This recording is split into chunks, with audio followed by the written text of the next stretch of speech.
In a luxurious restaurant, a lonely millionaire stares at his untouched dinner, oblivious to the world around him. Suddenly, a hungry street girl walks up to him and asks with a trembling voice, "Can I eat with you, Daddy?" Everyone expects him to kick her out like the others did before, but his unexpected response silences the restaurant and changes both their destinies forever. The golden glow of Millionaire, Seattle's most exclusive restaurant, did nothing to warm Ethan Brooks's heart as he sat alone at his corner table. At 32, he had amassed more wealth than most people would see in 10 lifetimes. As founder and CEO of Horizon Technologies, his name regularly appeared in business magazines and investment reports. Tonight, like most nights, he dined alone, his custom Armani suit and Patek Philippe watch acting as silent companions. The waiter approached with practiced deference. "Is everything to your satisfaction, Mr. Brooks?" Ethan barely glanced up from his phone. "It's fine, thank you." But it wasn't fine. The seared scallops, perfectly prepared and artfully arranged, remained untouched. The freshly baked sourdough, still warm from the oven, sat in its basket like an unwanted gift. The 40-year-old Bordeaux, which cost more than what many people earned in a week, reflected the candlelight, but failed to reflect any joy in Ethan's deep blue eyes. He scrolled through endless emails, each one more tedious than the last. Board members demanding increased quarterly profits. Investors seeking assurances. Charity organizations requesting donations with his name prominently displayed on their donor walls. His finger paused over an email from his executive assistant, reminding him of tomorrow's meetings. More of the same. Always more of the same. Through the restaurant's floor-to-ceiling windows, Ethan could see the Seattle skyline, its lights twinkling against the night sky. Rain had begun to fall, typical for an October evening in the Pacific Northwest. He remembered a time when he used to love the rain, how it would drum against the roof of the small apartment he shared with his mother. That was before the success, before the emptiness. "Would you care for dessert, sir?" The waiter had returned, his voice pulling Ethan from his thoughts. "Just the check, please." Outside the ornate gates of Millionaire, beyond the valet stand where luxury cars waited in neat rows, 7-year-old Lily stood watching. Her dark brown eyes, too old for her young face, observed the elegant diners through the glass walls. Her small frame shivered in the October chill, the oversized tattered dress hanging from her thin shoulders, offering little protection against the weather. Her bare feet, caked with dirt, shifted uncomfortably on the wet pavement. Lily had been watching the restaurant for over an hour, hoping that someone might offer her leftovers on their way out. It had been 2 days since her last proper meal, half a sandwich found in a park garbage can. Her stomach contracted painfully, a gnawing emptiness that had become her constant companion. She took a tentative step toward the restaurant's patio area, where some tables were still occupied despite the light rain. A waiter spotted her immediately. "Get away from here," he hissed, waving his hand as if shooing away a stray animal. "We don't need street kids bothering our customers." Lily backed away, her heart racing. She watched as the waiter returned to clearing a recently vacated table, scraping perfectly good food into a garbage bin. When he went back inside, she darted forward, hoping to salvage something, anything, from the trash. "What did I just tell you?" The waiter had returned, grabbing her arm roughly. "Dirty street kids don't belong here. Go on, get out before I call the police." He shoved her, causing her to stumble backward and fall onto the wet pavement. Tears welled in her eyes, but she fought them back. Crying never helped. She had learned that lesson early. From her position on the ground, Lily could see through the open patio doors into the main dining room. Her eyes fell on a man in a navy blue suit, sitting alone at a corner table. Unlike the other diners who were engaged in conversation or enjoying their meals, this man stared at his phone, his food untouched. Something about his solitude, despite being surrounded by luxury, resonated with her. Hunger made people do desperate things. Lily knew this better than most adults. Gathering every ounce of her childish courage, she picked herself up and walked barefoot across the cold stone tiles of the elegant patio. Her presence caused an immediate stir among the sophisticated clientele. Women in pearls and men in tailored suits whispered in scandalized tones about the inappropriate situation. The maitre d' spotted her immediately and moved with determined strides to intercept this unwelcome intrusion. But before he could grab her fragile arm, Lily had already reached Ethan's table. with large brown eyes brimming with tears and fixed directly on him. She whispered a question that made the entire restaurant fall silent. "Can I eat with you, Daddy?" The patio became absolutely quiet. Ethan looked up from his phone, completely stunned. The word Daddy echoed in his mind like thunder. The child added softly, her voice breaking, "Please, Daddy, I haven't eaten in 2 days. I promise I'll be good." "Sir," the maitre d' said stiffly, "shall I have this child removed immediately?" Something deep and inexplicable stirred within Ethan as he looked at the hungry, desperate face before him. In that moment, he was transported back to his own traumatic childhood, remembered being a boy left to fend for himself, hungry, dirty, and completely invisible to the world, standing outside bakeries, praying for breadcrumbs that never came. "No," Ethan said, his voice firm. The single word carried enough authority to make the maitre d' step back. "Bring another plate. The best you have." "Sir?" The maitre d' looked bewildered. "You heard me." Ethan stood up abruptly, his 6-foot frame towering over the table. "Bring another place setting and a full meal." He turned to the chef who had emerged from the kitchen, drawn by the commotion. "Daniel, I want your best dish prepared immediately."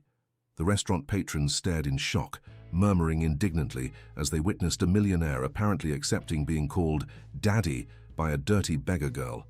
Completely ignoring the judgmental looks and whispered criticisms, Ethan knelt down to the girl's eye level.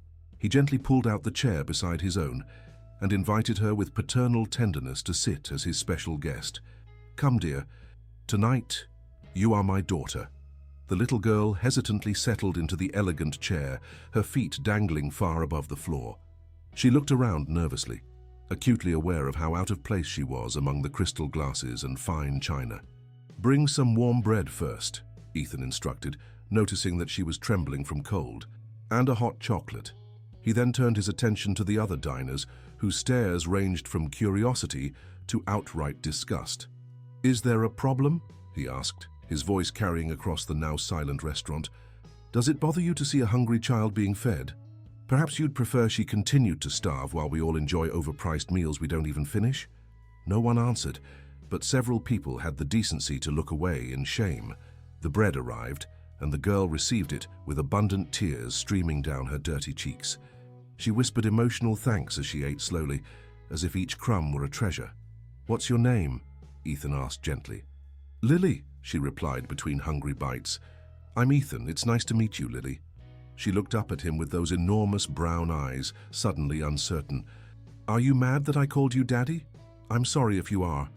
I just thought—" "I'm not mad," Ethan assured her, surprised at the emotion welling up in his own throat. "Not at all." As Lily ate the warm bread, Ethan noticed how carefully she handled each piece, how she savored every bite. There was a dignity in her hunger that struck him deeply. "This bread," she said softly. "My real mom used to make bread like this before she went to heaven." Ethan felt something crack inside his chest. "And your father? Your real father?" Lily's small shoulders slumped. "He left after Mom went to heaven. He said I was too much trouble and that someone else would take care of me." Her voice dropped to a whisper. But nobody did. The hot chocolate arrived, and Lily's eyes widened at the sight of the whipped cream and chocolate shavings on top. She looked at Ethan, seeking permission. "Go ahead," he encouraged. "It's all for you." As she took her first sip, leaving a whipped cream mustache on her upper lip, Ethan made a decision that would change both their lives forever. Chef Daniel personally delivered Lily's meal, a child-sized portion of roasted chicken with mashed potatoes and vegetables. Arranged with the same artistry, he afforded his wealthiest patrons. He placed the plate before her with a gentle smile that contrasted sharply with the maitre d's continuing disapproval. "Thank you, sir," Lily whispered, her eyes widening at the sight of so much food. "My name is Daniel," the chef said kindly, "and it's my pleasure to cook for someone who truly appreciates it." As Daniel returned to the kitchen, Ethan noticed how Lily stared at the food without touching it. "Is something wrong?" he asked. She looked up at him anxiously. "I don't want to eat too fast and get sick. Last time I found food, I ate it all at once and threw up." She spoke with the pragmatic wisdom of a child who had learned life's harsh lessons too young. "Take your time," Ethan assured her. "There's no rush." As Lily began to eat with careful, measured bites, Ethan found himself watching her with a mixture of fascination and heartbreak. Her table manners were surprisingly refined for a child who lived on the streets. She used her fork properly and dabbed at her mouth with the napkin after each bite. "My mom taught me how to eat like a lady," she explained, noticing his observation. "She said good manners don't cost anything, so even poor people can have them." "Your mother sounds like a wise woman," Ethan said softly. Lily nodded, her expression momentarily brightening. "She was really smart. She read me books every night, even when she was tired from working. She cleaned houses during the day." "And what happened to her?" Ethan asked gently, though he had already guessed the answer. "She got sick," Lily said, her focus returning to her food. "Really sick. We didn't have enough money for all the medicines she needed. The doctors tried to help, but..." Her small voice trailed off. "She went to heaven last winter. I'm so sorry, Lily." She shrugged with a resignation that no 7-year-old should possess.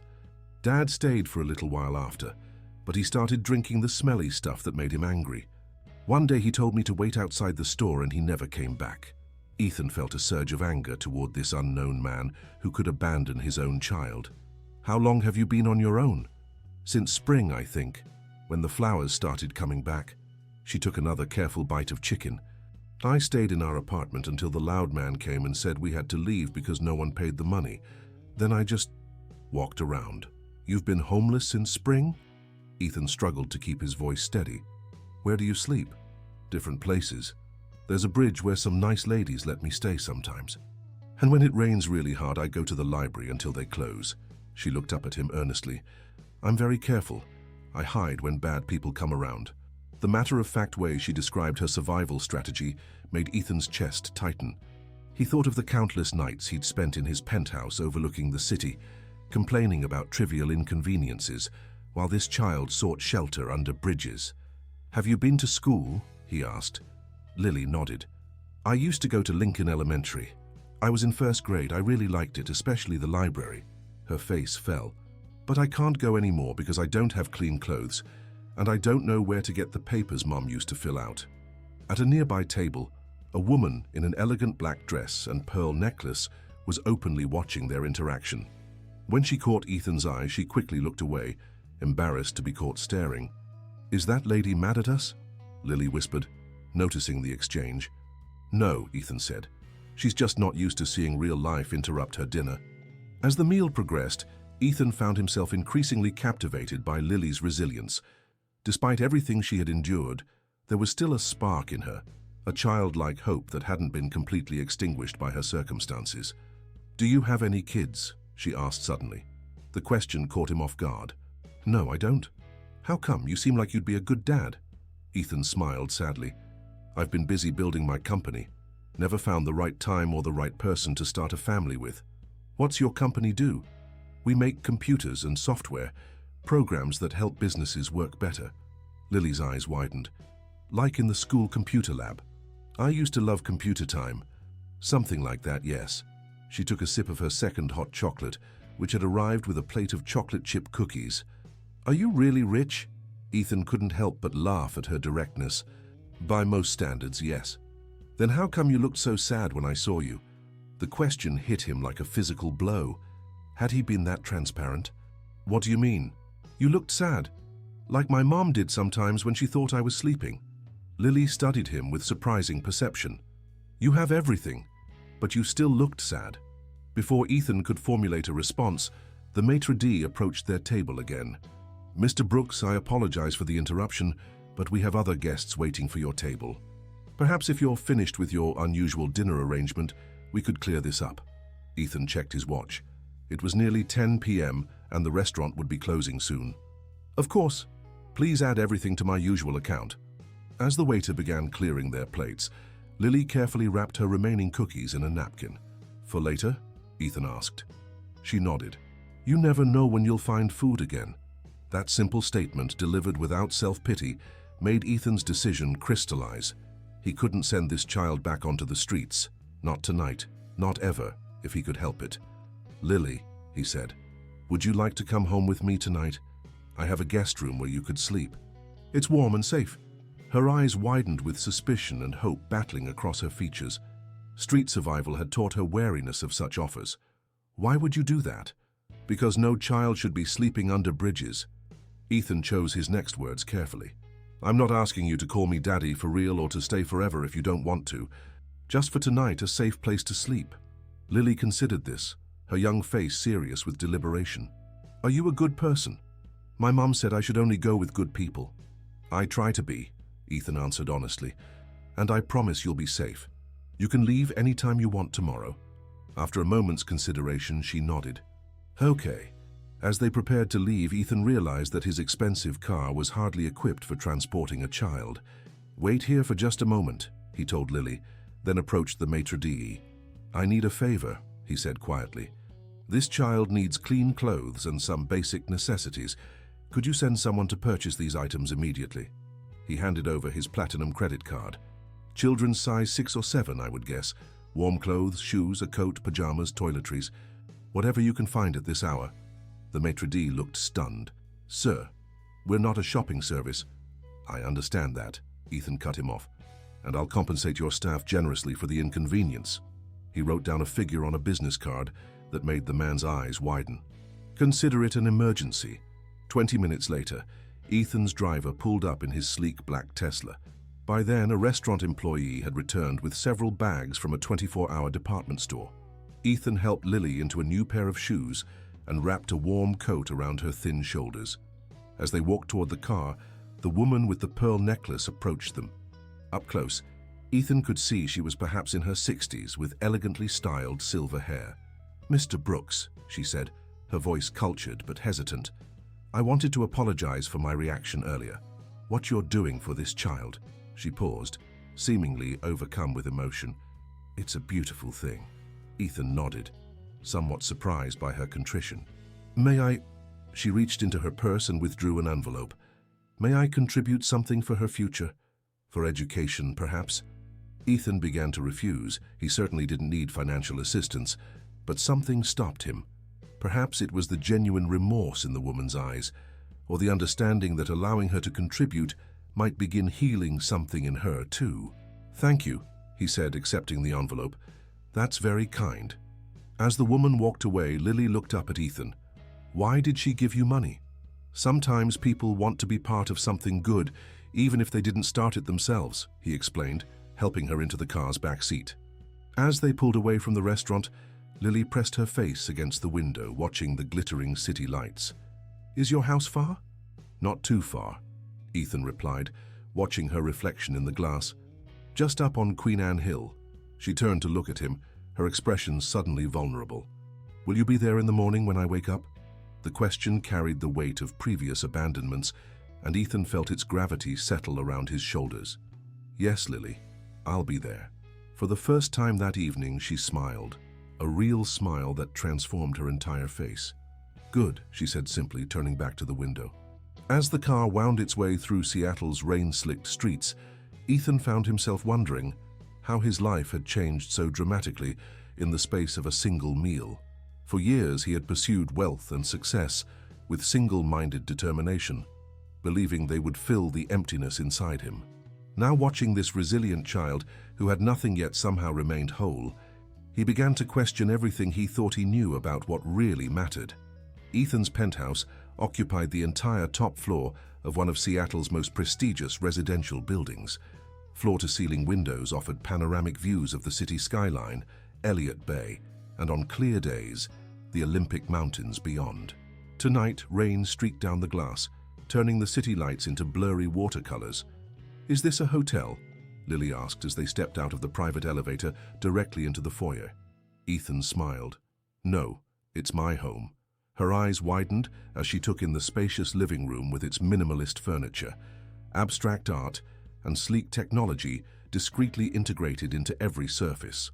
It's bigger than my whole school. It's probably too big for one person, Ethan admitted, realizing how empty the space had always felt. Let me show you where you'll sleep tonight. He led her down a hallway to one of the guest rooms, a space he couldn't remember anyone ever using. The interior designer had furnished it with the same modern aesthetic as the rest of the penthouse, a platform bed with crisp white linens, grey walls, and chrome accents. This doesn't look like a kid's room, Lily observed. You're right, it's not, Ethan acknowledged. I don't have many children visiting. Any, she corrected matter-of-factly. You don't have any children visiting. Despite everything, Ethan found himself chuckling. Accurate assessment. He set down the shopping bags from the department store. There should be pajamas and toiletries in here. The bathroom is through that door. There are new toothbrushes and everything you need. Lily peered into the bathroom with its marble countertops and glass shower. It's very clean. Yes, well, Ethan suddenly felt awkward. He'd never had to explain household routines to a child before. I have someone who comes in to clean. Lily nodded as if this made perfect sense. Like my mom used to do for rich people.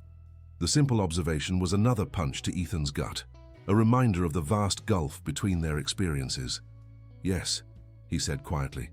Like that. Can I take a bath? Lily asked, eyeing the deep soaking tub with undisguised longing. Of course. Do you need help? She shook her head firmly. I'm 7. I can do it myself. Right, of course you can. Ethan showed her how to operate the faucets and where to find towels. I'll be right outside if you need anything. While Lily bathed, Ethan paced the living room, his mind racing. What exactly was he doing? He'd brought a homeless child into his home on an impulse. There would be questions, complications. He should call someone, Child Protective Services perhaps. That would be the responsible thing to do. But the thought of Lily disappearing into the system made his stomach clench. He'd been in foster care briefly after his mother died, before his grandparents took him in. Those few months had been some of the darkest of his life. His thoughts were interrupted by the ringing of his phone. Margaret Phillips, his executive assistant, was calling despite the late hour. Ethan, her voice was clipped with professional concern. I just received a call from Richard Lawson. Apparently you created quite a scene at Millionaire tonight. Ethan sighed. Richard, his attorney, must have heard from someone at the restaurant. News traveled fast in Seattle's elite circles. It wasn't a scene, Margaret. I helped a homeless child. So I gathered. Richard is concerned about potential liability issues. He suggested you contact CPS immediately. Of course, Richard would see this as a legal matter. I'll handle it, Margaret. Ethan, her voice softened slightly. What's really going on? This isn't like you. He wasn't sure how to answer. How could he explain something he didn't fully understand himself? I'll see you tomorrow at the office. We can talk then. After ending the call, Ethan went to check on Lily. He knocked gently on the bedroom door. Are you okay in there? Yes, came the cheerful reply. The bubbles smell like flowers. She emerged 15 minutes later, wearing the new pajamas, blue with silver stars, her dark hair damp and her face scrubbed clean. Without the dirt, Ethan could see a scattering of freckles across her nose and cheeks. Her skin, a rich brown, glowed with health that belied her recent hardships. I'm hungry again, she announced. Ethan glanced at his watch, nearly 11 p.m. Let's see what we can find. In the kitchen, he opened the refrigerator, suddenly aware of how little food he kept at home. He rarely cooked, preferring to eat at restaurants or order in. The fridge contained mostly beverages, condiments, and a few takeout containers. Not much of a selection, I'm afraid, he admitted. Lily peered around him into the refrigerator. That's okay. Do you have any bread and peanut butter? That's my favorite. After some searching, Ethan located a loaf of artisanal bread and an unopened jar of organic peanut butter in the pantry. As he prepared a sandwich, Lily climbed onto one of the high stools at the kitchen island, her legs dangling. Your house is nice, but it doesn't look like anyone lives here, she observed. Where are all your things? What sorts of things? You know, stuff. Pictures and books and toys. She looked around the spotless kitchen. My mom kept drawings I made on the refrigerator. Ethan handed her the sandwich. I suppose I don't have many personal items. How come? It was a simple question that required a complicated answer. I've been focused on my work for a long time, building my company. Don't you get lonely? Another disarmingly direct question. Sometimes, he admitted. What about you? Don't you get lonely? Lily took a bite of her sandwich, considering. Yeah. But I talk to my mom sometimes, even though she's in heaven. I tell her about my day and stuff. She looked up at him with those serious brown eyes. Do you have anyone in heaven? My mother, Ethan said softly. She died when I was 11. That's sad, Lily said simply. Do you talk to her? No, I haven't thought to try. Lily nodded sagely. You should. It helps. After finishing her sandwich, Lily's eyes began to droop. Ethan led her back to the guest room, where she climbed into the large bed, nearly disappearing among the pillows. "Will you tell me a story?" she asked sleepily. Ethan hesitated. He couldn't remember the last time he'd read a children's story, let alone told one. "I'm not sure I know any good ones." "That's okay. Make one up." Her trust in his abilities was touchingly misplaced. "Once upon a time," he began uncertainly, "there was a princess who lived in a castle." "Was she pretty?" Lily asked, her eyes already closing. "Very pretty," Ethan confirmed, "with dark hair and freckles on her nose." Lily smiled without opening her eyes. "Like me?" "Exactly like you. But this princess had a problem. Even though she had everything she could want in her castle, she was very lonely." "That's sad," Lily murmured. "Yes, it was, until one day she found a—" Ethan paused, searching for the right word. "A knight. A knight who was also lonely, though he didn't know it." Did they become friends? They did, and neither of them was lonely anymore. By the time he finished this simple tale, Lily was fast asleep, her breathing deep and regular. Ethan stood watching her for a moment, struck by how small she looked in the large bed, how vulnerable yet peaceful.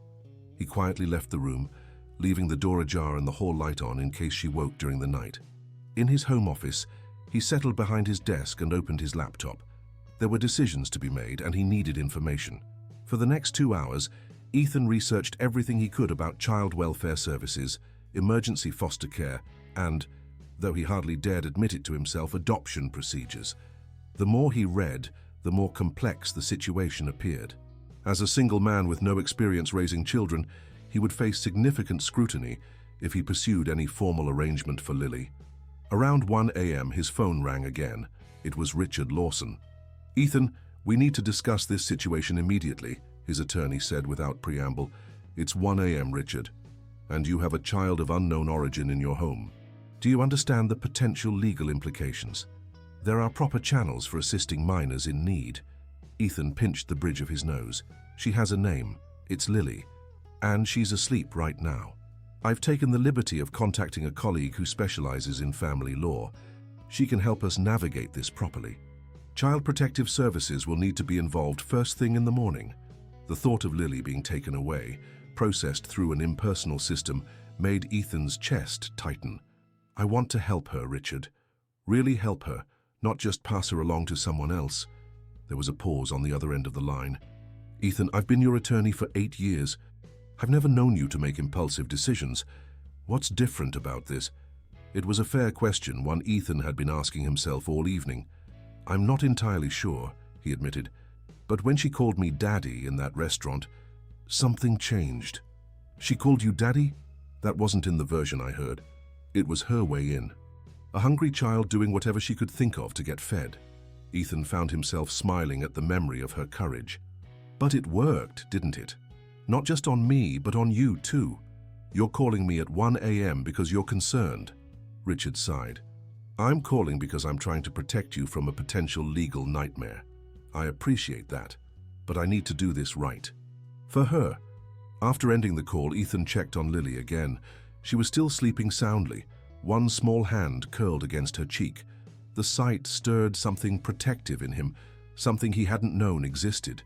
Returning to his own bedroom, Ethan found himself unable to sleep.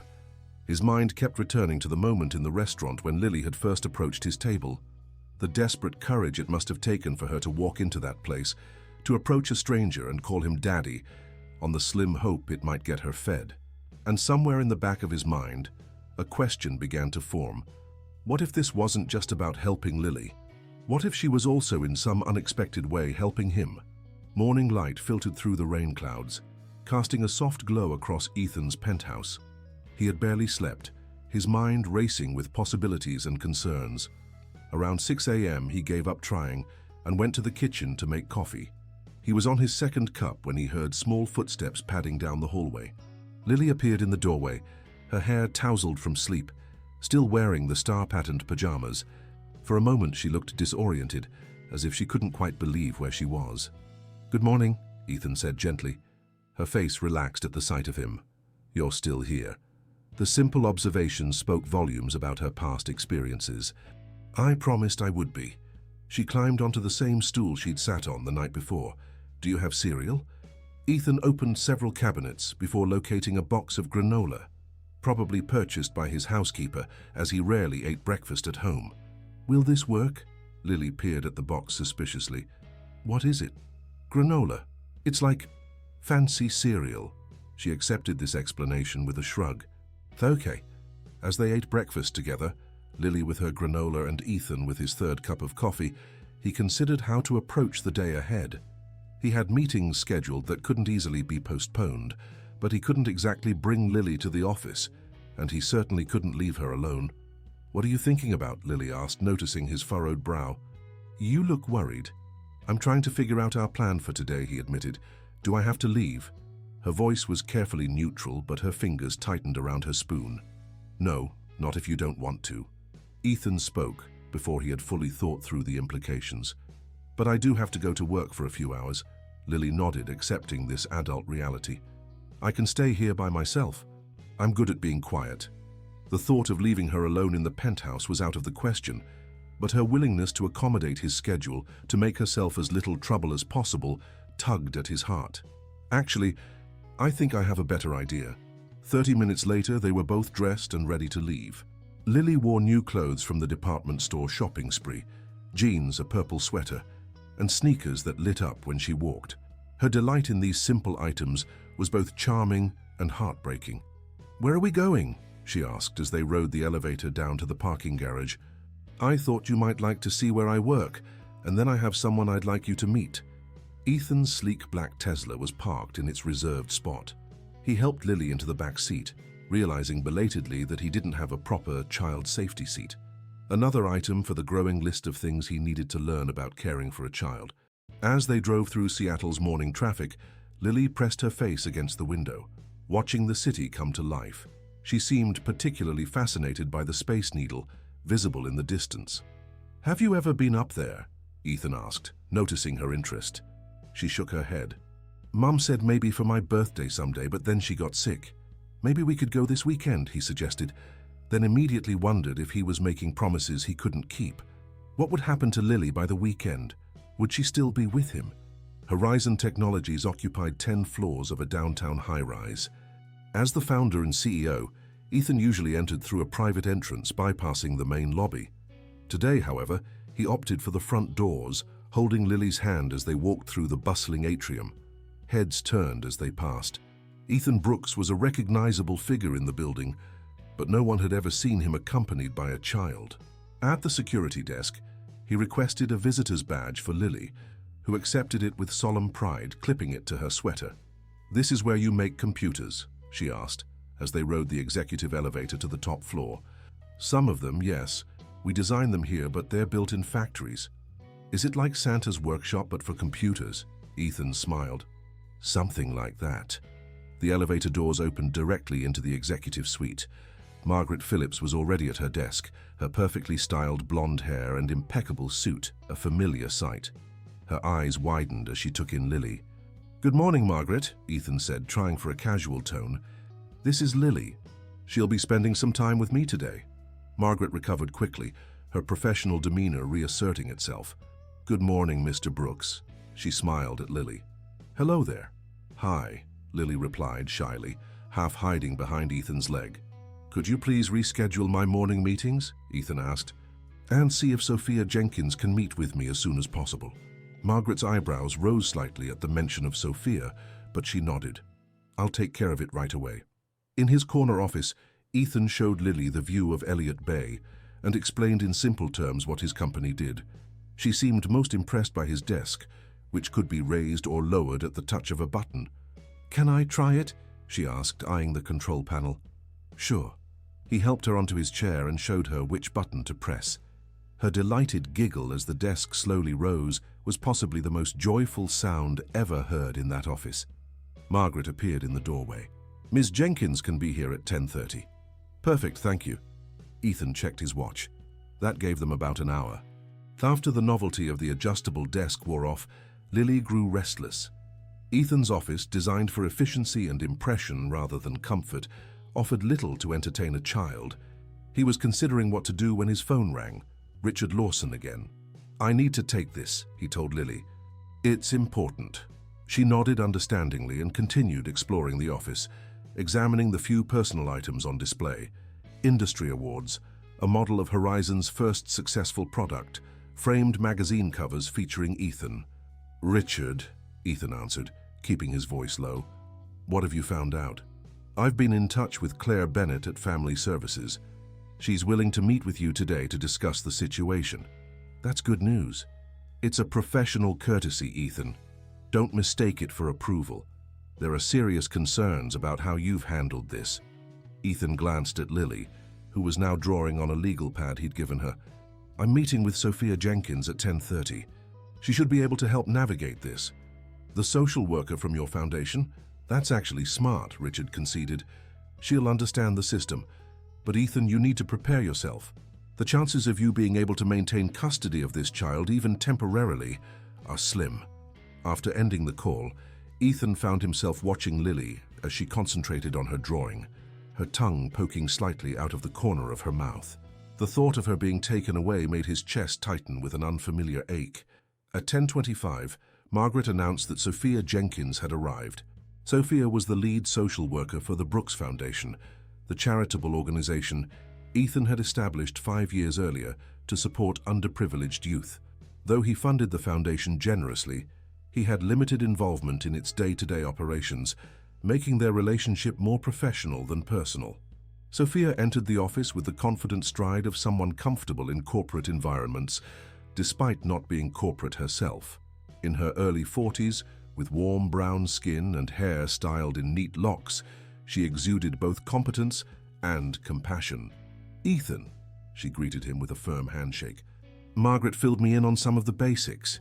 Her gaze shifted to Lily and her expression softened. "And you must be Lily." Lily looked up from her drawing and nodded. "I'm Sophia. I help Mr. Brooks with his foundation. That's an organization that helps kids." "Like me?" Lily asked perceptively. "Sometimes kids in situations similar to yours, yes." Ethan suggested they move to the small conference room adjacent to his office, where they could talk while Lily continued drawing. Once they were settled, with Lily within sight but out of earshot, he explained the full situation to Sophia. "So you found her at Lumino last night, brought her home, and now you're—" "What exactly? What's your plan here, Ethan?"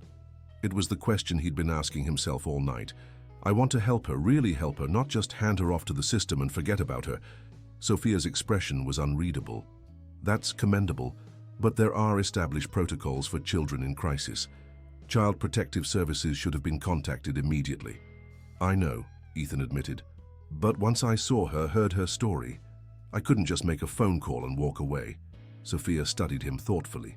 "In the 5 years I've worked for your foundation, this is the most personally invested I've ever seen you in a case." "Is that a criticism?" "An observation." She glanced at Lily, who was now coloring with markers Margaret had found. "She's clearly comfortable with you, which is somewhat surprising given what she's likely been through." "She's remarkable," Ethan said softly. "So resilient, so wise somehow, despite everything." Sophia's expression softened slightly. "Children often are, but that doesn't change the reality of this situation. As a single man with no experience raising children, you would face significant challenges if you're considering anything long-term. I understand that, but I also know that the foster care system is overwhelmed and imperfect. What are her chances of finding a good permanent home if she enters the system now? Honestly, as a 7-year-old girl of color who's experienced trauma and abandonment, the statistics aren't in her favor," Sophia acknowledged. "But that doesn't mean there aren't good foster homes available or that adoption is impossible. Would the foundation be able to ensure she gets placed properly, that she doesn't fall through the cracks? We could advocate for her, certainly, track her case, provide additional support services." Ethan nodded, considering this. "And what if I wanted to provide a more direct solution?" Sophia raised an eyebrow. "Are you asking if you could foster or adopt her yourself?" "I'm asking what would be involved if I were considering that option." "Ethan," Sophia leaned forward, "fostering or adopting a child is not like acquiring a company. It's not something you can expedite with money or influence. It requires training, home studies, background checks, a process that typically takes months, sometimes years. I understand that. I'm not looking for special treatment. Aren't you? Her tone was gentle but firm. Because bringing her here to your office, rather than contacting the proper authorities immediately, suggests you might be trying to handle this on your own terms. Before Ethan could respond, there was a commotion in the outer office. Through the glass walls of the conference room, he could see two uniformed police officers speaking with Margaret. His heart sank. "It seems the decision may be out of your hands," Sophia observed. The officers, accompanied by Margaret, approached the conference room. Ethan stood to meet them, instinctively moving to position himself between them and Lily. "Mr. Brooks," the female officer asked. "I'm Officer Rivera and this is Officer Michaels. We're responding to a report about a child possibly being held here." "That's absurd," Ethan replied, keeping his voice level. "Lily is here as my guest. Nevertheless, sir, we need to verify the child's welfare and situation." Officer Rivera's tone was professional but firm. "We understand she may be a missing or endangered minor." "She's neither missing nor endangered," Ethan insisted. "She was homeless and I provided her with shelter for the night." "Are you a relative or legal guardian?" "No, but then we'll need to contact Child Protective Services immediately." Lily, sensing the tension, had stopped drawing and was watching the exchange with wide, frightened eyes. Ethan felt a surge of protectiveness. "Sophia," he said quietly, "could you please stay with Lily while I speak with the officers?" Sophia nodded, moving to sit beside the increasingly anxious child. Ethan stepped outside the conference room with the officers, closing the door behind him. "Who reported this?" he demanded. "We're not at liberty to say," Officer Michaels replied. "But when it involves a minor, we're obligated to investigate immediately." Ethan suspected Richard had made the call, believing he was acting in Ethan's best interest. "I understand you have a job to do, but Lily has been through enough trauma. I'm trying to help her, not harm her." "Your intentions may be good, Mr. Brooks," Officer Rivera said, "but there are legal procedures that must be followed when a child is found in these circumstances." Through the glass, Ethan could see Lily's growing distress. Sophia was speaking to her gently, but the girl's eyes kept darting to Ethan and the officers. "At least let me explain to her what's happening," Ethan requested. "She's been abandoned before. I don't want her to think I'm doing the same thing." The officers exchanged a glance, then nodded. "That's reasonable, but CPS will still need to be involved."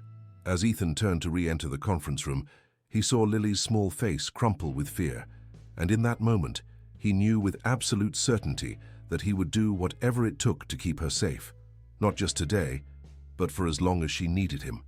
When Ethan re-entered the conference room, Lily's eyes locked onto his, filled with a fear that broke his heart. She had already experienced too much abandonment in her young life. "Are those police officers going to take me away?" she asked, her voice barely above a whisper. Ethan knelt beside her chair, bringing himself to her eye level. "Lily, I need to explain something important. When a child needs help like you did, there are special people whose job it is to make sure you're safe and taken care of properly." "But I am safe with you," she protested, her lower lip trembling. "I know, and I want you to stay safe with me. But we need to do things the right way, follow the rules, so no one can ever take you away again." Sophia watched this exchange with professional interest. Ethan's approach was surprisingly adept for someone with no parenting experience. "Will I have to go to a strange place?" Lily asked. Ethan looked to Sophia for guidance. "Lily," Sophia said gently, "there might be a short time when you need to stay somewhere else while Mr. Brooks gets everything in order. But it wouldn't be forever." "How long?" Lily's question was directed at Ethan, making it clear where she had already placed her trust. "I don't know exactly," he admitted. "But I promise I will visit you every day, and I will work as hard as I can to bring you home as quickly as possible." Lily considered this, her young face serious with thought. "Do you pinky promise?" Ethan solemnly extended his little finger. "I pinky promise." Their fingers linked in the sacred pact of childhood, and Lily's shoulders relaxed slightly. "Okay." Officer Rivera had been watching through the glass and now entered the conference room. "Mr. Brooks, a representative from Child Protective Services is on her way. She should be here within the hour." Ethan nodded, still holding Lily's small hand. "Thank you. I've explained the situation to her," the officer continued, her tone softening slightly. "She understands that this is not a typical case of child endangerment. After the police officers stepped out to wait in the reception area, Sophia pulled Ethan aside. "You're handling this remarkably well," she observed. "I'm terrified," Ethan admitted. "Terrified they'll take her somewhere awful, that she'll think I've abandoned her like everyone else in her life. CPS isn't the enemy, Ethan. They want what's best for her too. And what if they decide that isn't me?" Sophia studied him thoughtfully. "You're really serious about this, aren't you? About keeping her?" "Yes." The certainty in his voice surprised even him.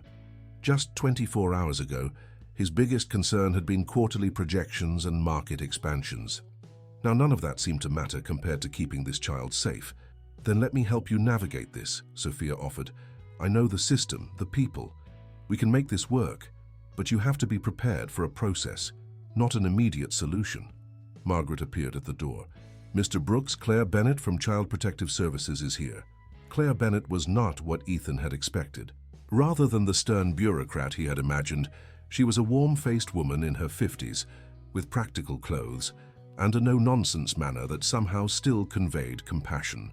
After introductions, Claire sat across from Lily and spoke to her directly, with respect rather than condescension. "Lily, I'd like to talk with you a bit, if that's okay. Just to understand what's happened and how you're feeling." Lily looked to Ethan for reassurance, and when he nodded encouragingly, she turned back to Claire. "Okay. Would you prefer to talk privately, or is it all right if Mr. Brooks and Ms. Jenkins stay?" "I want them to stay," Lily said immediately, her hand tightening around Ethan's. Claire conducted a gentle but thorough interview, asking Lily about her mother, her father's abandonment, and her time on the streets. Ethan felt a growing rage toward the man who could walk away from this child, but he kept his expression neutral, not wanting to upset Lily further. "And how did you meet Mr. Brooks?" Claire asked. Lily recounted the restaurant encounter with surprising detail, including how hungry she had been and how the waiter had pushed her. "I saw Ethan sitting all alone with lots of food, and I just really needed to eat," she explained. "So I called him Daddy because I thought maybe he would help me if he thought I was his kid." The guileless admission brought a hint of a smile to Claire's face. "That was very clever of you." "I know it wasn't true," Lily continued earnestly. "But I was so hungry, and he looked nice even though he seemed sad." "And how has it been staying with Mr. Brooks?" "Really good. He has a huge house with a bathtub as big as a swimming pool, and he told me a bedtime story, and he promised he wouldn't leave me, and he didn't." The words tumbled out in a rush of enthusiasm. Claire turned to Ethan next, her questions more pointed. "Mr.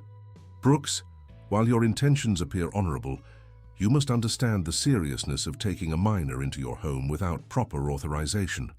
"I do," Ethan acknowledged, "but I couldn't leave her on the street, and it was too late to contact authorities.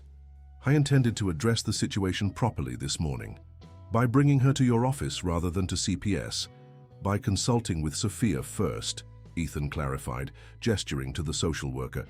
"Given her expertise with the foundation, I thought she could help me understand the best way to proceed." Claire nodded, making notes. "And what exactly are you hoping to achieve here, Mr. Brooks?" "Her temporary placement until a suitable foster home is found." Ethan took a deep breath. "I want to provide Lily with a permanent home. I'd like to become her foster parent with the eventual goal of adoption, if that's what she wants." Claire's eyebrows rose slightly. "That's a significant commitment for someone who, until yesterday, had no apparent interest in parenthood." "I know how it must seem," Ethan acknowledged, "but sometimes the most important decisions in our lives aren't planned." "Indeed." Claire studied him thoughtfully. "However, becoming a foster parent involves extensive background checks, home studies, training, a process that typically takes months. I understand that, and I'm prepared to do whatever is necessary. In the meantime," Claire continued, "Lily will need to be placed in emergency foster care." Lily's face fell at these words, and Ethan felt her grip on his hand tighten painfully. "Is there no alternative?" he asked. "Could she remain with me under some sort of supervised arrangement?" Claire hesitated, clearly weighing various factors. "It's highly unusual." Sophia leaned forward. "Claire, I'd be willing to serve as a temporary case manager if that would help. The Brooks Foundation could provide additional oversight and resources." "The foundation I established specifically to help children in need," Ethan added. "Isn't that relevant here?" Funding a charitable foundation, while commendable, doesn't automatically qualify you as a suitable guardian, Claire pointed out. No, but it does demonstrate a consistent commitment to child welfare, Sophia countered. And in this case, we have a child who has clearly bonded with Mr. Brooks and would be traumatized by another sudden separation. Claire considered this, then addressed Lily again. Lily, if you had a choice, where would you want to stay while we sort everything out? With Ethan, she answered without hesitation. He promised he wouldn't leave me. Something in the child's unwavering certainty seemed to sway Claire. Mr. Brooks, would you be willing to accept temporary custody under strict supervision? This would include regular home visits, mandatory parenting classes, and full cooperation with our investigation into Lily's background to ensure there are no relatives who should be contacted. Absolutely, Ethan agreed immediately. Whatever it takes. You should understand that this is a provisional arrangement only. The court will make the final determination regarding Lily's placement. I understand. Claire turned to Sophia. Ms. Jenkins, as the proposed case manager, you would be required to submit weekly reports and conduct unannounced home visits. Of course, Sophia agreed. Then I'll make the recommendation for temporary placement, pending court approval. Claire began filling out forms on her tablet. Mr. Brooks, we'll need to conduct an immediate preliminary home inspection. Is your residence available today? Ethan nodded. Whenever you're ready. Good. And you'll need to appear before the family court judge tomorrow morning to formalize this arrangement. As Claire continued explaining the requirements and next steps, Ethan felt Lily relax beside him. She leaned against his arm, the tension draining from her small body. Does this mean I can stay with you? She whispered. For now, yes, he whispered back. And I'm going to do everything I can to make it permanent.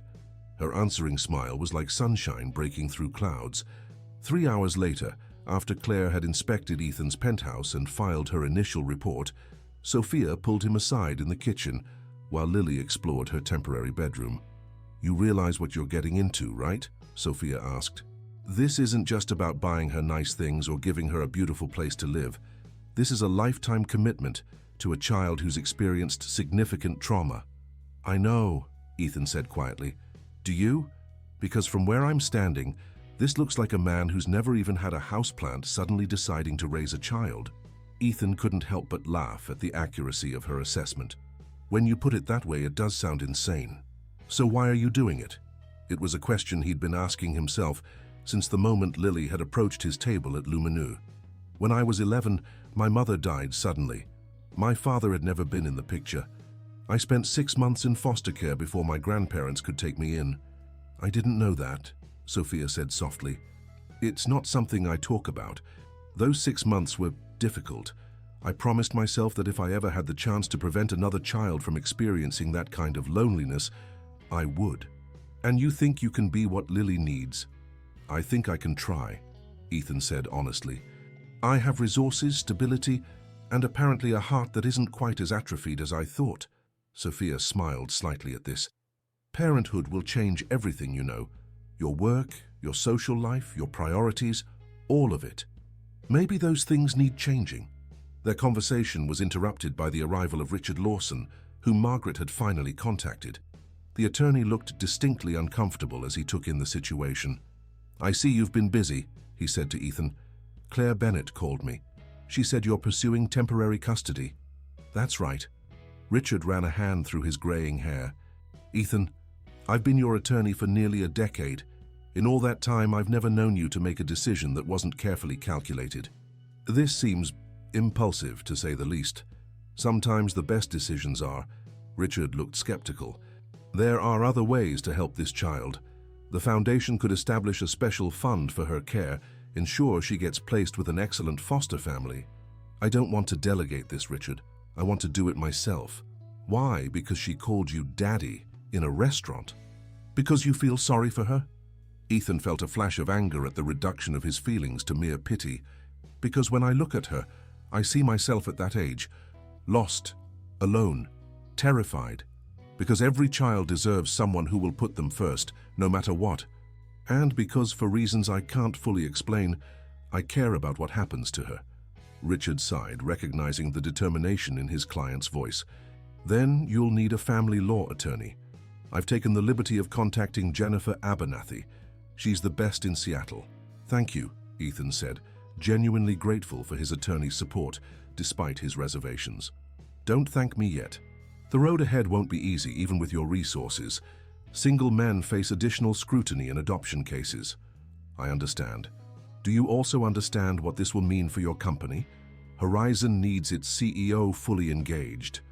Ethan hadn't yet considered the professional implications of his decision. I'll make it work. Delegate more, restructure my schedule. Richard looked unconvinced but nodded. Jennifer will meet you at the courthouse tomorrow morning, 9 a.m. sharp. After Richard left, Ethan found Lily in the guest bedroom, her bedroom now, at least temporarily.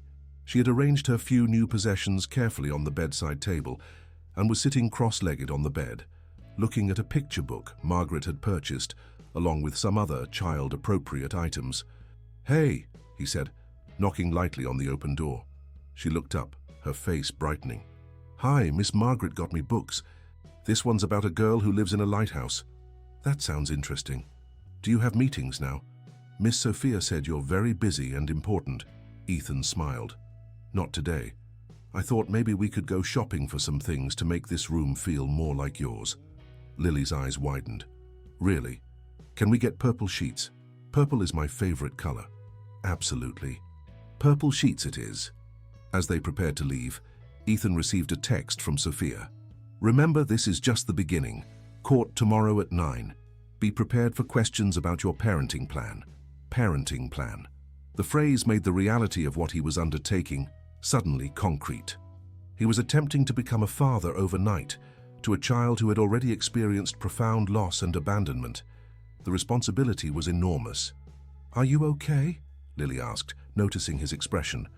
Ethan looked down at her concerned face and felt a surge of certainty that eclipsed his doubts. "Yes," he said, taking her small hand in his. "I'm more than okay." As they rode the elevator down to the parking garage, Lily looked up at him thoughtfully. "Ethan, if the judge says I can stay with you for real, would it be okay if I called you Dad? Not like before when I was pretending, but for real." The question caught him completely off guard. "You would want to do that?" She nodded seriously. "I think you'd be a good dad. You keep your promises and you're not mean even when you're worried."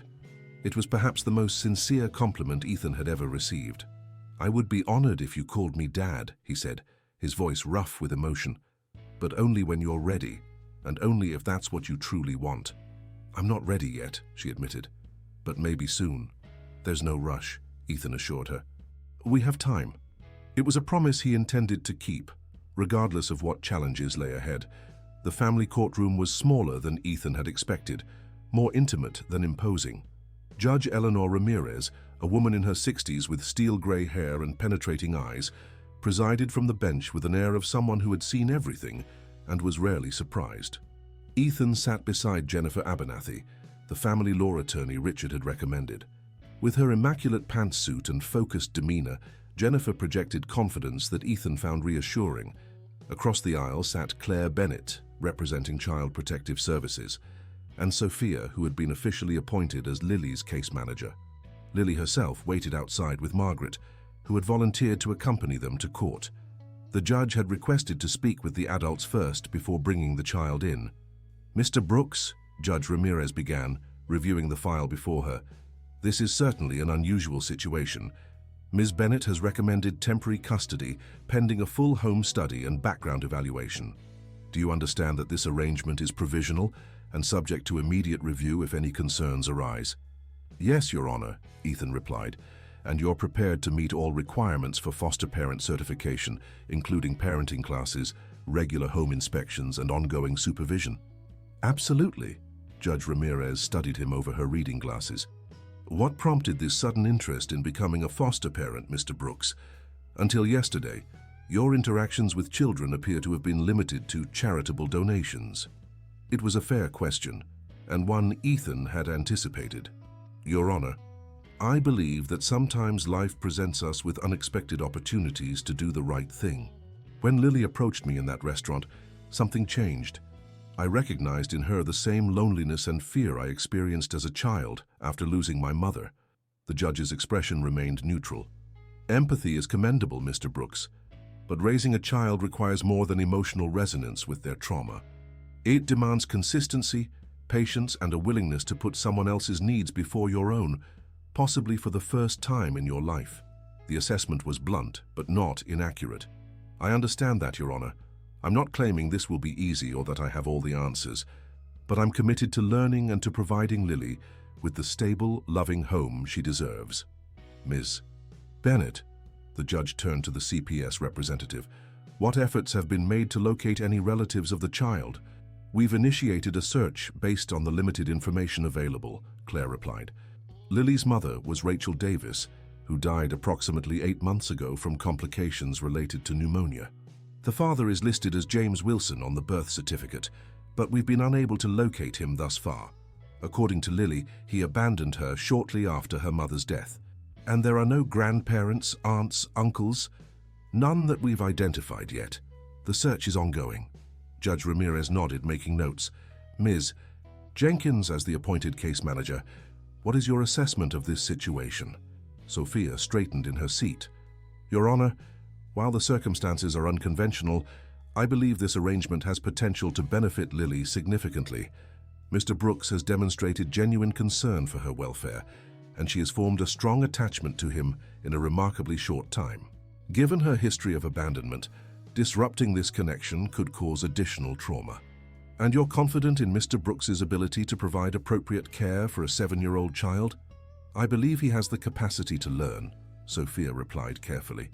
With proper support and guidance, which I intend to provide, yes. The judge considered this, then nodded. I'd like to speak with Lily now. Margaret brought Lily into the courtroom. The child looked small and vulnerable in her new purple dress, her hair neatly braided in a style Margaret had learned from a quick YouTube tutorial that morning. When she saw Ethan, her face lit up, and she gave a little wave before being guided to a seat beside the judge's bench. Judge Ramirez's stern expression softened as she spoke to Lily, asking gentle questions about her time with Ethan and how she felt about staying with him longer. Lily answered with the direct honesty that Ethan had come to expect from her, neither overstating her comfort nor hiding her hopes. And would you be okay with Ms. Jenkins visiting often to make sure everything is going well? The judge asked. Lily nodded. Miss Sophia is nice. She doesn't talk to me like I'm a baby. This brought a smile to the judge's face. That's important, isn't it? After Lily returned to wait outside with Margaret, Judge Ramirez rendered her decision. I'm granting temporary custody to Mr. Brooks for a period of 90 days, during which time all standard foster care certification requirements must be met. Ms. Jenkins will submit weekly reports, and there will be a formal review hearing at the end of this period. Relief washed over Ethan. 90 days to prove himself, to make this arrangement permanent. Thank you, Your Honor, he said sincerely. Mr. Brooks, the judge added, her tone serious, I'm taking a chance on you because I believe in giving children stability whenever possible. Don't make me regret this decision. I won't, Ethan promised. Outside the courtroom, Ethan shared the news with Lily, who responded with a jubilant hug that nearly knocked him off balance. Margaret, usually the picture of professional reserve, wiped away a tear.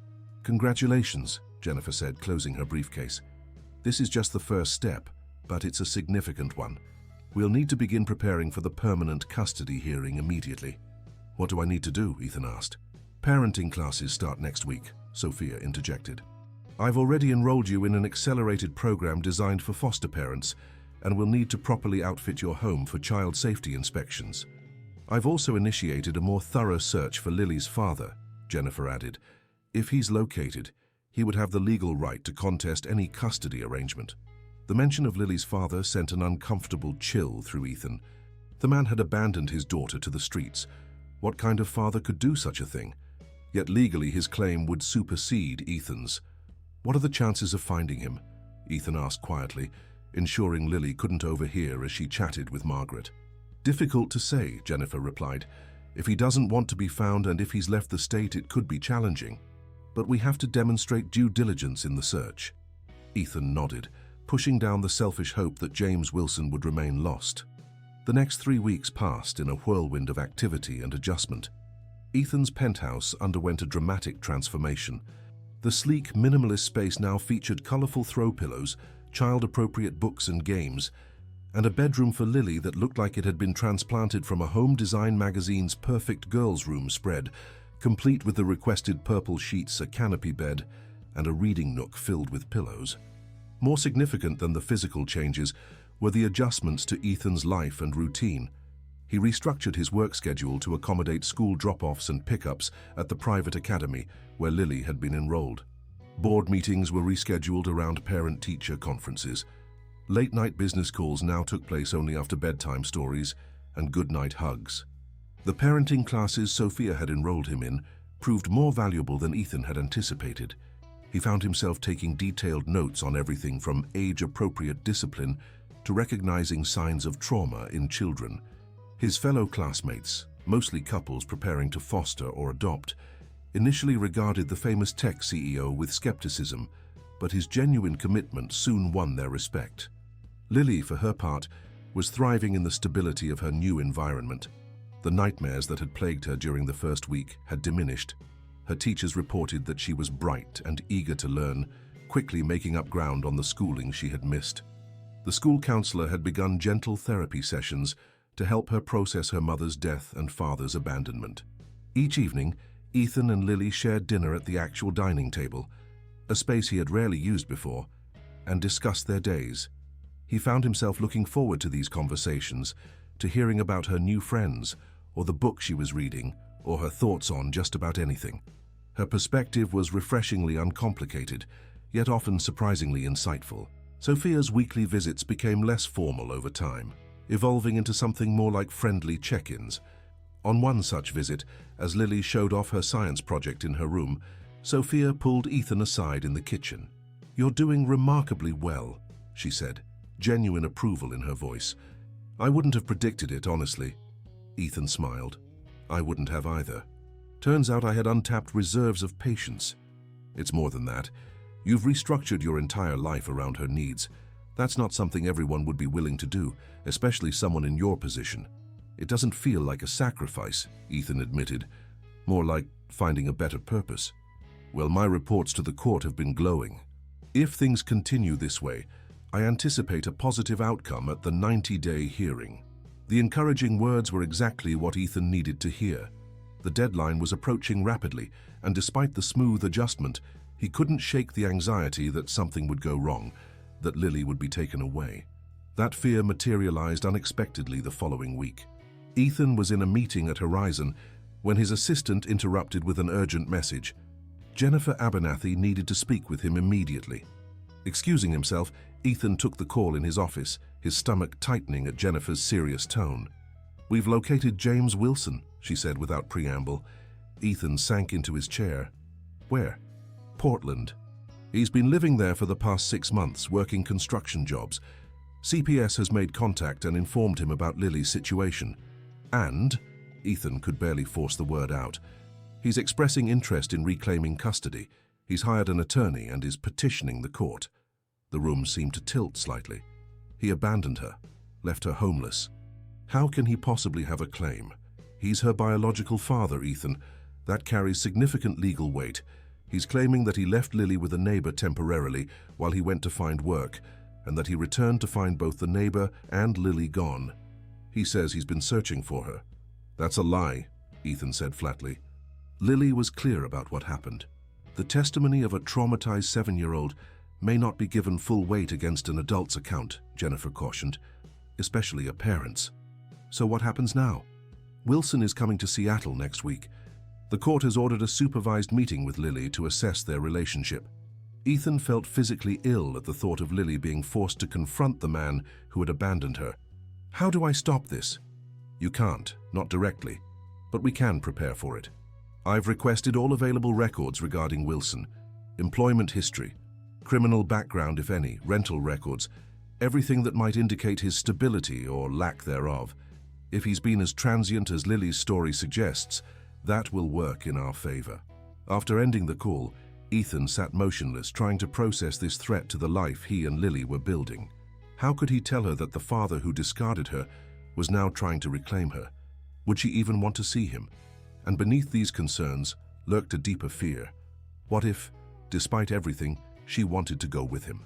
That evening, after Lily was asleep, Ethan called Sophia to discuss how best to prepare the child for the upcoming meeting. To his surprise, Richard Lawson was at her office, having already been briefed on the situation. "We need to approach this strategically," Richard advised. "Wilson has certain advantages as the biological father, but his abandonment creates a significant vulnerability, which he's attempting to mitigate with his story about leaving her with a neighbor," Sophia added. "It's a clever narrative, impossible to disprove if the supposed neighbor can't be located." "So what's our counter?" Ethan asked. "Character and stability," Richard replied promptly. "You offer Lily something Wilson cannot: consistency, resources, educational opportunities. We emphasize the attachment she's formed with you, and the trauma another disruption would cause. And we need to prepare Lily for the meeting without influencing her responses," Sophia added.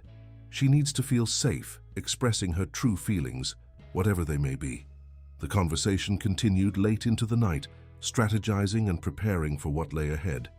By the time they finished, Ethan felt marginally more in control of the situation, though the knot of anxiety remained. The next morning, over breakfast, Ethan broached the subject as gently as he could. "Lily, there's something important I need to talk to you about." She looked up from her cereal, immediately alert to his serious tone. "Is it bad news?" "It's complicated news. The people who have been trying to find your father have located him in Portland." Lily's spoon froze halfway to her mouth. "My real dad?" "Yes. He says he's been looking for you, and he wants to see you." Her face remained carefully expressionless, a mask that broke Ethan's heart. No child should be so practiced at hiding their emotions. "Do I have to see him?" "The judge has ordered a meeting, yes, but I'll be there, and Miss Sophia, and it will be in a safe place where everyone can make sure you're comfortable." Lily set down her spoon, her appetite apparently gone.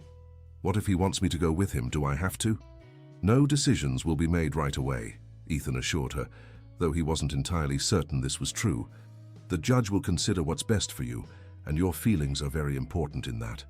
"I don't want to go with him," Lily said quietly, staring at her bowl. "He left me. He said I was too much trouble." Ethan moved to kneel beside her chair, taking her small hands in his. "Lily, I want you to know something very important.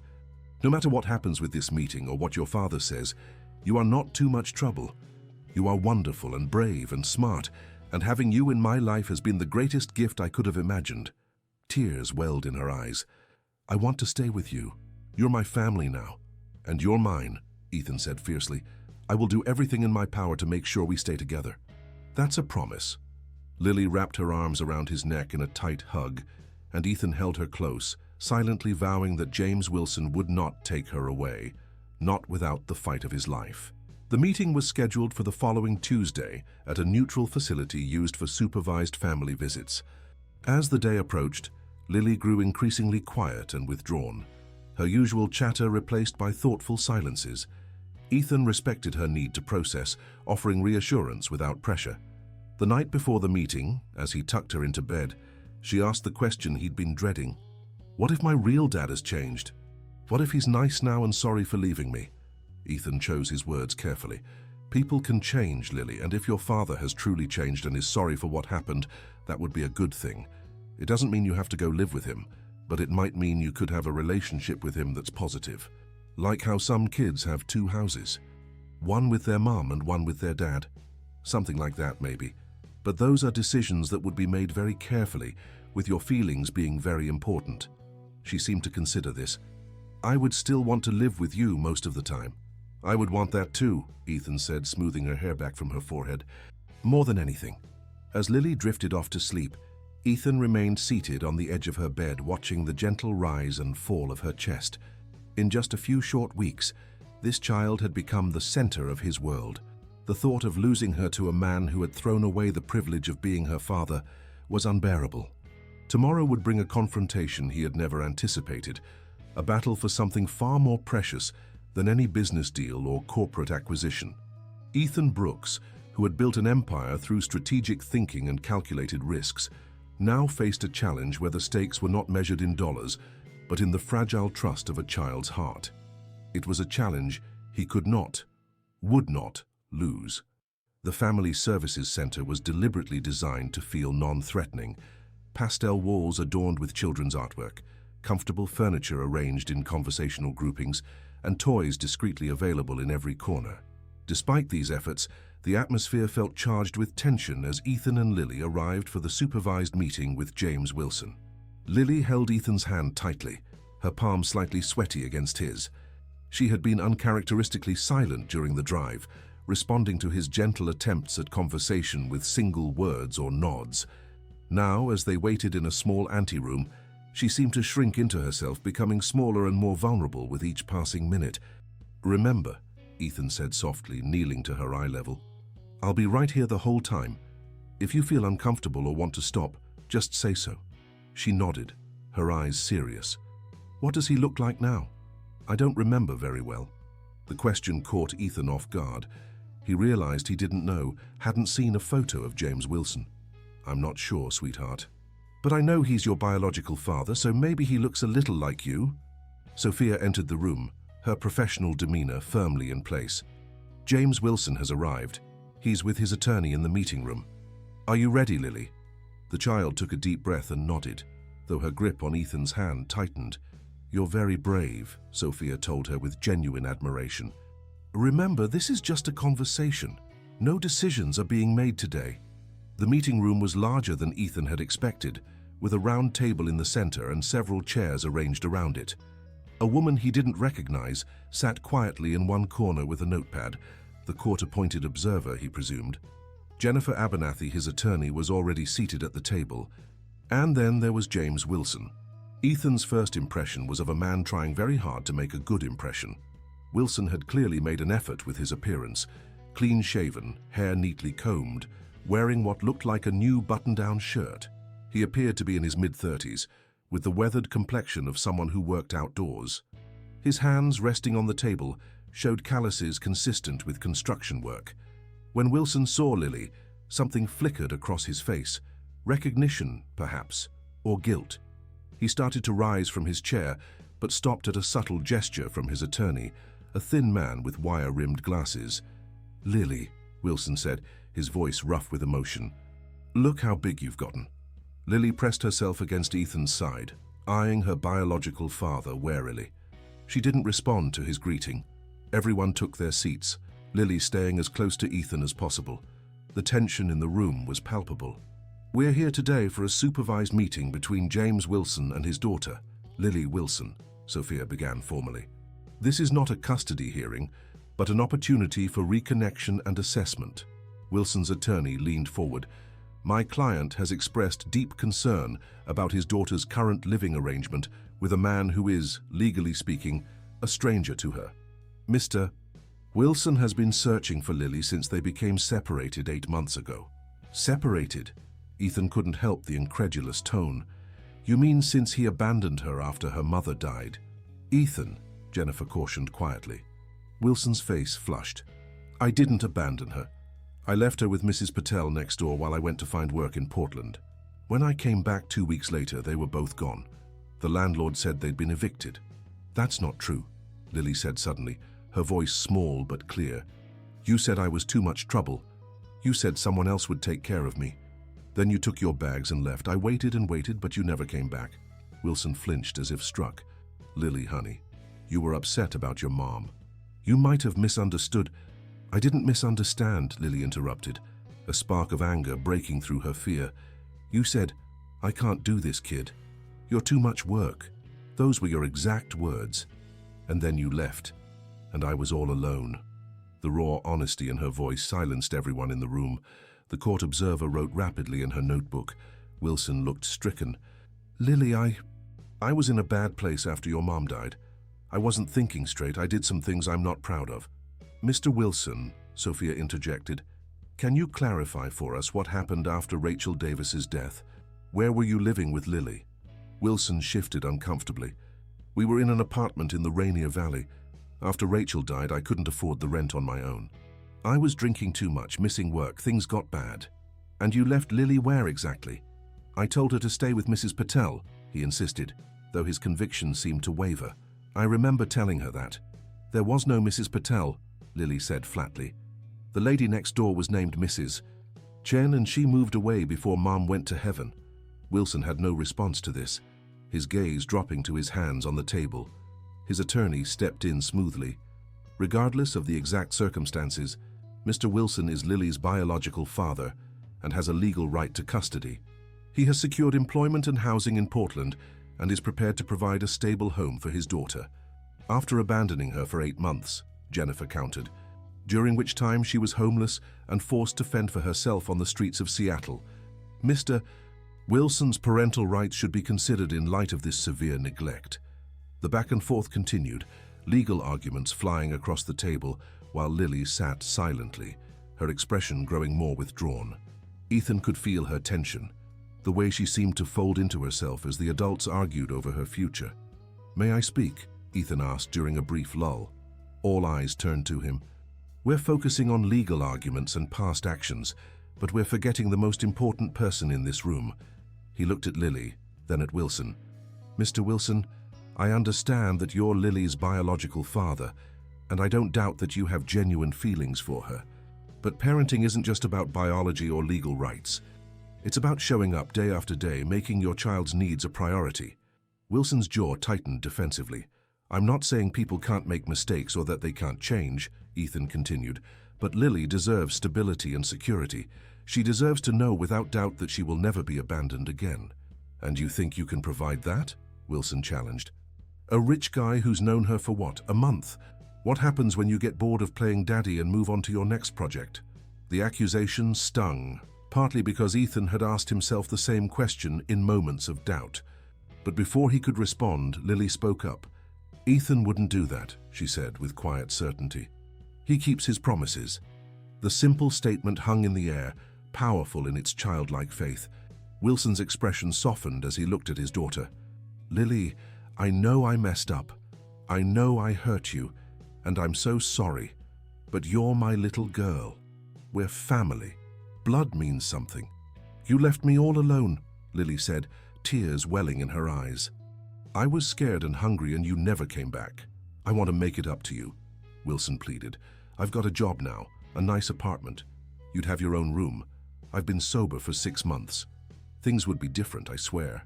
For a moment, something like longing flickered across Lily's face, the natural desire of a child for her parents' love.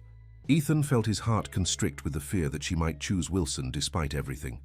"Mr. Wilson," Sophia interjected gently, "perhaps you could tell us more about your plans for Lily. Where would she go to school? What arrangements would you make for her care while you're working?" Wilson hesitated.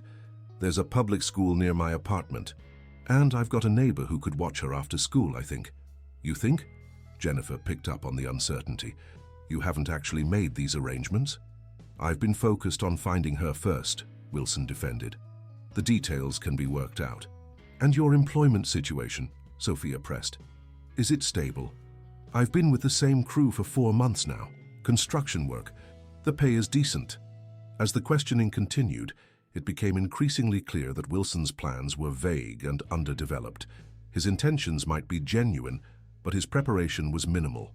Throughout the exchange, Lily remained silent, her eyes moving between Wilson and Ethan. Something seemed to be working itself out in her mind, some internal calculation that the adults weren't privy to. Finally, when there was a pause in the conversation, she spoke. "Can I ask my dad something?"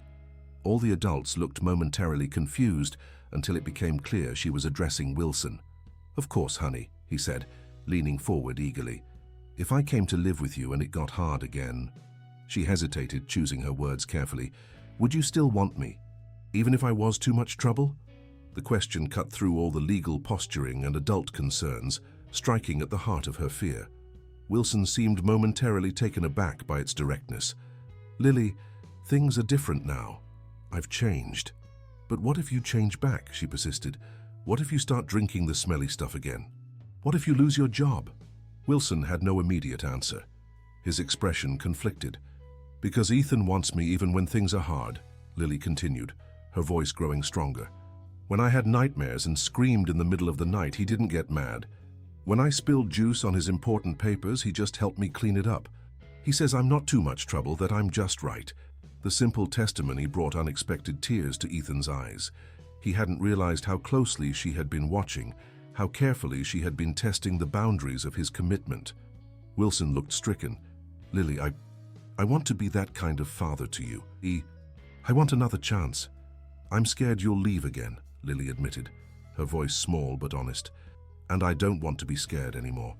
The raw vulnerability of her admission seemed to penetrate Wilson's defenses. For the first time, he appeared to truly see his daughter's pain, rather than focusing on his own desires or rights. "Can I have a minute alone with my daughter?" Wilson asked unexpectedly. "Just a few minutes." The request raised immediate concerns. Jennifer began to object, but Sophia intervened. "Would that be okay with you, Lily?" she asked. Lily looked uncertain. "Can Ethan stay too?" The request surprised everyone, Wilson most of all. After a moment's hesitation, he nodded. "Yeah, that's fine." The others filed out of the room, leaving Lily, Ethan, and Wilson at the table. For a moment, no one spoke. "Lily," Wilson finally began, his voice rougher than before, "I want to tell you something, and I want you to know it's the truth. I messed up. I messed up bad. When your mom died, I couldn't handle it. I was drinking, taking pills sometimes. I wasn't thinking straight."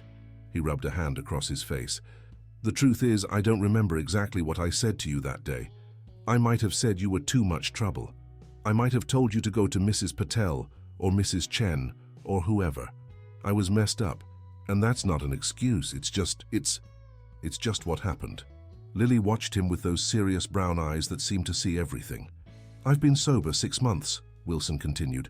"Started going to meetings, got a steady job. When I finally got my head straight enough to come back for you, you were gone. I did look for you, Lily, maybe not right away, but I did." "Why?" she asked simply. The question seemed to throw him. "Why what? Why did you look for me? Because you love me or because you're supposed to?" It was the kind of devastating insight that only children with their uncluttered perception can sometimes achieve. Wilson looked genuinely shaken. "Both, I guess," he admitted with surprising honesty. "At first it was because I knew I should. Because you're my kid and that's what a father is supposed to do. But then I started remembering things. How you used to sing those little songs while you colored. How you'd save the red gummy bears for last because they were your favorite. I remembered that I do love you, Lily, even if I've been terrible at showing it." Tears filled his eyes, and he made no attempt to hide them. "But loving someone doesn't mean you're good for them, and seeing you now, seeing how you are with him." He glanced at Ethan. "Maybe you're right to be scared. Maybe I haven't changed enough." The admission hung in the air, weighty with its implications. Wilson looked down at his hands, then back at his daughter. "Would you be happy living with this guy?" he asked, jerking his head toward Ethan. Lily nodded without hesitation. "Yes, I am happy." Wilson absorbed this, pain and resignation warring in his expression. Then something seemed to settle within him, some decision reached. Then that's what matters, isn't it? When the others returned to the room, Wilson's demeanor had changed. The defensive posture was gone, replaced by a quieter, more thoughtful presence. "I've been thinking," he said, before his attorney could speak. "I still believe I'm Lily's father, and I want to be part of her life. But right now, maybe what she needs is stability, the kind I'm still working on providing." His attorney looked alarmed. "Mr. Wilson, I must advise against making any statements that could affect your custody claim." Wilson shook his head. "No, I need to say this. I want what's best for Lily, and right now that might not be me." He looked directly at Ethan. "I'm not giving up my rights. I want visitation. I want to be in her life. But I won't fight the temporary custody arrangement, not if Lily is happy and safe." The statement sent a ripple of surprise through the room. Jennifer leaned close to Ethan, whispering, "This is unexpected, but potentially very positive. If he's willing to cooperate rather than contest, it simplifies matters considerably." Sophia, ever practical, moved the conversation forward. "Mr. Wilson, to be clear, are you stating that you support the continuation of Mr. Brooks's temporary custody of Lily with a plan for structured visitation for yourself?" "Yeah," Wilson said, his eyes still on Ethan. "But I have conditions. I want regular updates on how she's doing. I want scheduled visits, not just whenever it's convenient for him. And I want to be consulted on major decisions about her life." "Those are reasonable requests," Jennifer acknowledged. "We can work out a formal agreement that protects everyone's interests while prioritizing Lily's well-being." As the adults began discussing the practical details of such an arrangement, Lily tugged on Ethan's sleeve. When he leaned down, she whispered in his ear, "Is this good? Does it mean I can stay with you?" "Yes," he whispered back. "It means you can stay with me and you can also get to know your biological father in a way that feels safe." The relief on her face was palpable. She leaned against him, the tension finally draining from her small body. The meeting concluded with a framework for moving forward. Wilson would not contest the temporary custody arrangement, provided he received regular visitation and updates on Lily's welfare. A more permanent arrangement would be discussed at the 90-day hearing, with Wilson's continued progress in establishing stability a key factor in any decision. As they prepared to leave, Wilson approached Lily somewhat awkwardly. "I'll see you soon, okay? Maybe we could go to the park or something." Lily nodded, still cautious but no longer fearful. "Okay." Then Wilson turned to Ethan, extending his hand. "Take care of her. She deserves the best." Ethan shook his hand, recognizing the enormous concession the man had made. "I will. And thank you for putting her needs first today." "Yeah, well," Wilson shrugged. "Might be the first time I've done that. Feels strange, but right." As they drove home, Lily was unusually quiet, processing the events of the day. Finally, as they neared the penthouse, she spoke. "He's different than I remembered." "Your father?" She nodded. "I thought he was scarier, but he just seemed sad." "People are complicated," Ethan said carefully. "They can make terrible mistakes and still have good inside them. Do you think he really loves me?" It was a question with no simple answer. "I think he loves you the best way he knows how right now. And I think he wants to learn to love you better." She seemed to accept this. "Is it okay if I get to know him again?" "It doesn't mean I want to live with him." "Of course it's okay. He's part of your story, Lily. Part of who you are." They rode in companionable silence for a few more blocks before Lily asked, "Ethan, when the judge makes it permanent that I can stay with you, would you adopt me, like for real?" The question made his heart swell. "Nothing would make me happier. And then I could call you Dad? For real this time, whenever you're ready." She smiled, a genuine, untroubled smile that lit up her entire face. "I think I'm ready now, Dad." The word, so simple yet so profound, filled a space in Ethan's heart he hadn't known was empty. "I love you, Lily." "I love you too, Dad." 3 months later, they stood together in Judge Ramirez's chambers. The 90-day review had gone smoothly, with positive reports from Sophia, continued cooperation from Wilson, who was now 4 months into a stable job and had maintained his sobriety, and most importantly, Lily's clear statement of her wishes.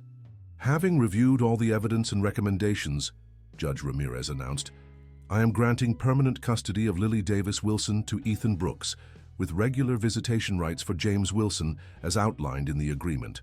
Furthermore, I am approving Mr. Brooks's petition to begin adoption proceedings." She smiled at Lily, who was practically bouncing with excitement. "Young lady, it seems you've found yourself quite a father." "I know," Lily agreed with absolute certainty. "He's the best dad in the world."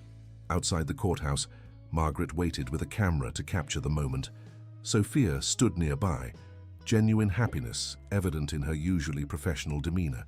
Even Richard had come, claiming he needed to discuss business matters, but clearly there to share in the celebration. As they posed for pictures on the courthouse steps, Ethan marveled at how completely his life had transformed in just a few months. The emptiness that had plagued him, that sense of something vital missing despite all his success, had vanished. In its place was a purpose clearer and more meaningful than any business goal or acquisition. "Dad," Lily tugged at his hand, interrupting his thoughts. "Can we go to the Space Needle now? You promised we could go when everything was official." "Absolutely," Ethan agreed. "Today is for celebrating." As they walked hand in hand toward the car, Lily skipping every few steps with irrepressible joy, Ethan reflected on the strange, winding path that had led them here. It had begun with a desperate child's plea in an elegant restaurant. "Can I eat with you, Daddy?" Words chosen for their strategic value by a hungry girl with nothing left to lose. Those same words, born of desperation, had awakened something dormant within him, something essential that had been waiting to be called forth. What had started as an impulsive act of charity had evolved into the most profound connection of his life. Lily looked up at him, her face radiant with happiness and security. "This is the best day ever," she declared. "It certainly is," Ethan agreed, squeezing her hand gently. "But you know what? It's just the beginning." And as they stepped forward together into their shared future, Ethan knew with absolute certainty that the greatest fortune in his life had nothing to do with his business success or financial wealth. It was the treasure of this child's trust, this unexpected gift of fatherhood that had transformed an empty existence into a life overflowing with meaning and joy. In that moment, he silently thanked Lily for her courage that night at Lumineux, for taking that brave walk across the restaurant to ask a simple question that had changed everything. "Can I eat with you, Daddy?" It had been the beginning of their story, a story that would continue to unfold day by day, year by year, in the extraordinary, ordinary moments of their life together as father and daughter. Femme de Historia. Dear listeners, we hope that Ethan and Lily's journey has touched your heart. Their story reminds us that family is not always defined by blood, but by love, commitment, and the courage to open our hearts to unexpected connections. For more emotionally powerful stories like this one, we've prepared a special playlist that you can find by clicking on the link to your left. If this story moved you, please don't forget to subscribe to our channel and give this video a thumbs up. Every day we bring you unique stories that explore the complexities and beauty of human relationships. Share your thoughts in the comments below. We'd love to hear which moments in Ethan and Lily's journey resonated most deeply with you. Until our next story, remember that sometimes the greatest transformations begin with the simplest questions.